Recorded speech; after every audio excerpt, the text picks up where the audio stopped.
Hey everybody, welcome back to my channel. So today is actually a really exciting video because it's something I haven't done yet in my channel, but I've been dying to do it and so many people have been messaging me and asking about it. So we're gonna do it today. We definitely are doing murder mystery finally. I know some people have been messaging me since I started my YouTube channel and told me to start doing it, but I was pure weary on it, but here we are.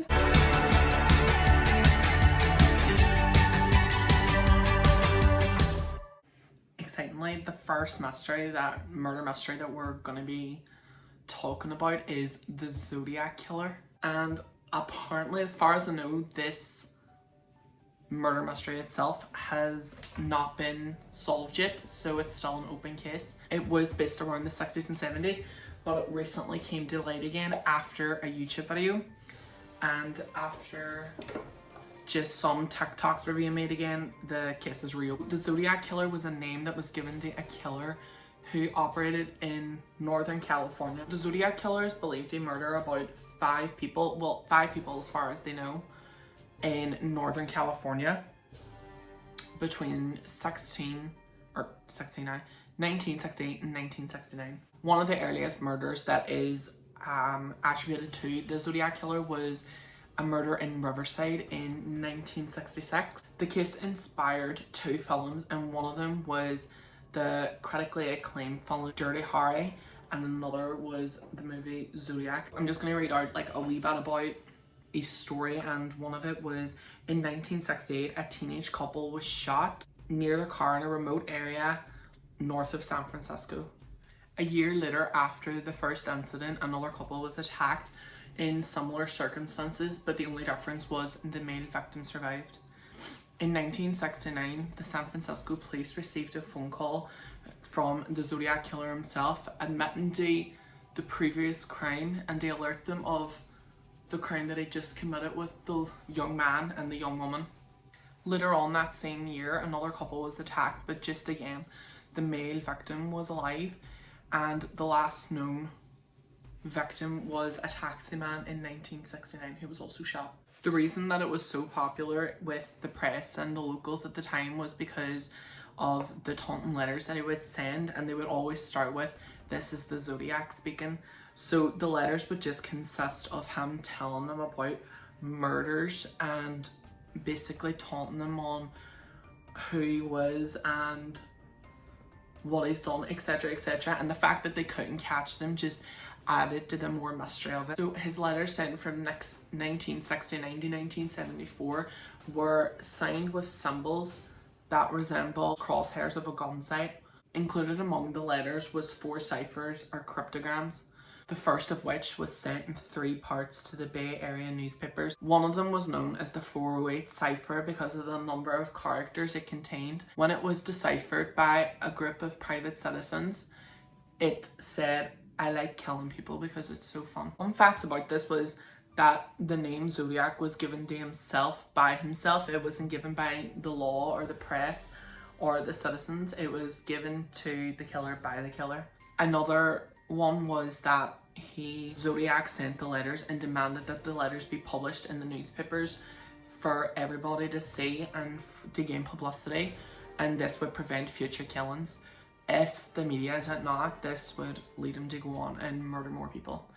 I'm not lying to you, since I am getting fucking goosebumps all over my arms at this moment in time. This is scaring me just as much as the scare news. He was that intent on getting exposure to the media and the news that he threatened to blow up a bus of school children if he didn't get the publicity that he wanted. He said this, his exact quote was, "If you don't want me to have this blast, you must do 2 things. Tell everybody about the bus bomb with all the details. I would like to see some nice Zodiac buttons wandering about town. Everyone else has these buttons like Black Power, Melvin Eats Bloober, etc. Well, it would cheer me up considerably if I saw a lot of people wearing my baton." I think it's baton instead of button. "Please, no nasty ones like Melvin's, thank you." From a letter mailed to the San Francisco Chronicle on June 26, 1970. All 3 of the double attacks on couples were all near water, everyone except for the taxi man. So all of them were murdered or attacked near the water. One was at Lover's Lane near Lake Herman in California. The second was at Lake Berryessa in Napa County, and the third in Waterfront City in Solano County. So all the killer had something to do with murders and attacks happening near the water.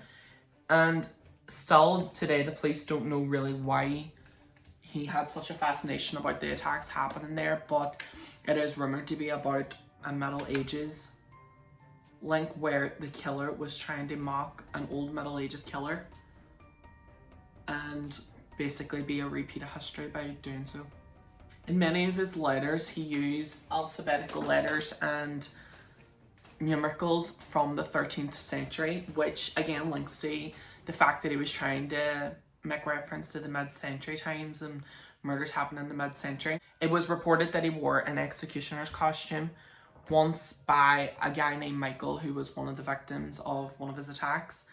And this again references the fact that maybe he had a fascination with the Middle Ages and murder in the Middle Ages. So I don't know why I'm using that. Sincerely creeps me out. So it was believed that Arthur Lee Allen was the Zodiac killer for years, just because there was such a huge trial on it, and there was some links that may have linked him to it, such as he used to wear a watch that had a Zodiac symbol on it. His own family actually believed that he was the killer, but the forensics team and the police department both agreed that none of his fingerprints or even the police sketch or when the suspects came in for the voice recognition, that none of it added up completely. So it's not known if Arthur Lee Allen was the Zodiac killer or not. It's believed that the killer actually has an obsession with 2 and 3, which may actually help explain why he always targeted kind of couples or groups of 3. But it's known that in one of his letters he spelled the word paradise wrong at the start, middle and end of the cipher, and he actually spelled it paradise, P-A-R-A-D-I-C-E, and some people actually believe that when he wrote paradise like that, he means pair of dice, as in 2, or a pair of dice, which could mean that a pair dies each time that he kills, which was usually the case with these types of murders that he had. So the first murders that widely attributed to the Zodiac killer was the murder of 2 high school students, one called Betty Lou Jensen and David Arthur Faraday. These 2 murders actually are one of the first recorded incidences that refer back to the Zodiac killer, and they happened on December 20th, 1968. The couple were on their first date and they planned to attend a Christmas concert at Hogan High School, which is the school they both went to. The couple then decided to visit a friend just before going and decided to stop at a local restaurant before driving out to the Lake Herman Road. At about 10:15 p.m, Gravel parked his mother's car in a gravel turnout, which was like a well-known love makeout spot at the time period of when they were murdered. But shortly after 11 p.m, their bodies were found by Stella Borges. The Solano County Sheriff's Department investigated the murders, but no leads developed. So the forensic team were able to see that another car had pulled up into the turnout which the 2 teenagers were on, and this began the theory that the killer exited the second car and walked towards the teenager's car, and it's believed that there's a possibility that he ordered them out of the car. So when he was approaching the car, and if he possibly ordered them out, apparently Jensen got out of the car first, and Faraday was about halfway out before he was shot in the head by the killer, and then Jensen tried to run away but was shot in the back 5 times, and Jensen was found 28 feet from the car. Another one of the murders was in Blue Rock Springs. This murder happened just before midnight on July 4th in 1969. Darlene Ferrin and Michael Magoo were the 2 victims this time, and they drove into the Blue Rock Springs Park in Vallejo, about 4 miles from the Lake Herman murder site. When they first parked there, a second car parked beside them and almost immediately drove away, but it returned 10 minutes later. So the killer approached the car with a flashlight. The killer actually got out of his car beside the couple's car and approached with a flashlight and a 9mm Luger and flashed the flashlight into both of their eyes and then shot them 5 times. When he walked away, but heard Magoo moaning. He shot each victim twice more before driving off. The weirdest part about this is that on July 5th, 1969, just about 12:40 a.m, a man phoned the local police department and confessed to the murders. The caller also took credit for the murders of Jensen and Faraday, which was about 5 months prior to the murder that the attack that just happened. The phone call was traced back to a phone booth about half a mile from Farron's home and about a block from the local police department. And when they got to the crime scene, Farron was pronounced dead, but Magoo survived his injuries, even though he was shot in the face, the neck, and the chest. Magoo actually described his killer from about 26 to 30 years old, 195 pounds to 200 pounds, which is roughly in the 80 kilogram section, 5'8" with short light brown hair, and the attacker was white. So this was known as his second, well, this was the second reported incident, but it is believed that there was about 38 incidences that could be linked to the Zodiac killer.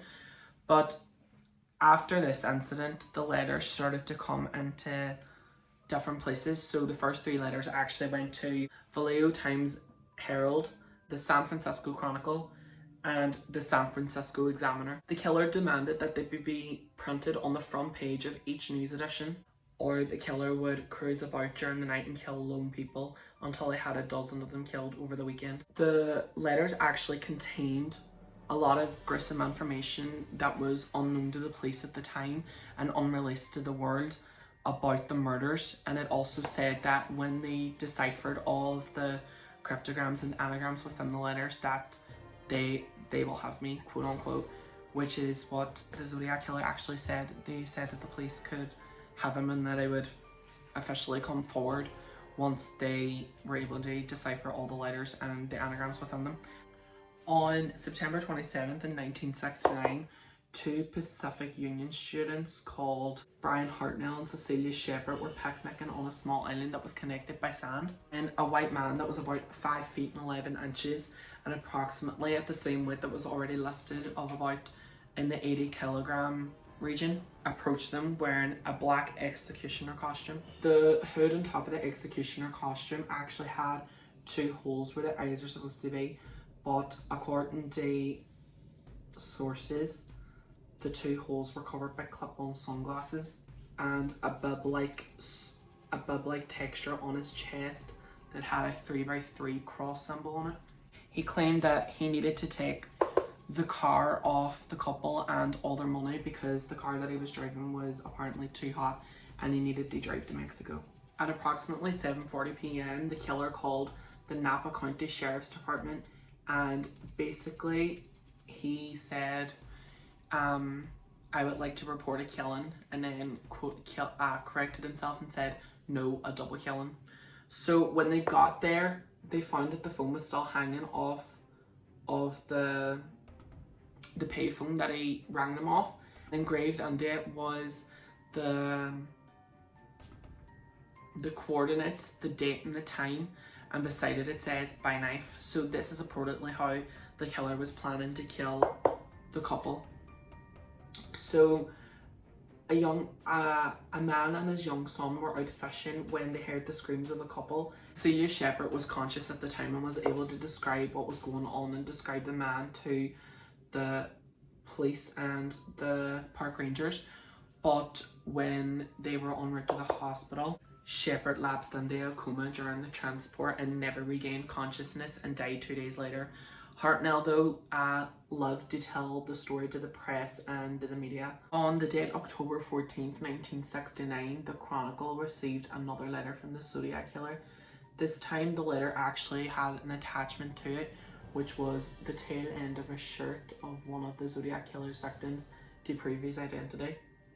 When they read through the letter, they noticed that the Zodiac killer again was threatening for publishment, but this time he was threatening a busload of young children, and quote unquote he said that he was going to shoot the front tire and one by one when they come bouncing out kill each child on the bus. And he then requested one of two lawyers to go on to appear on AM, and the two lawyers were F. Lee Bailey and Melvin Belly. The show was hosted by Jim Dunbar, and Bailey was not available, but Belly did appear in the show. And when he appeared on the show, he insisted that all the lines remain open for telephone phone calls and to try and get into the show to talk to Belly.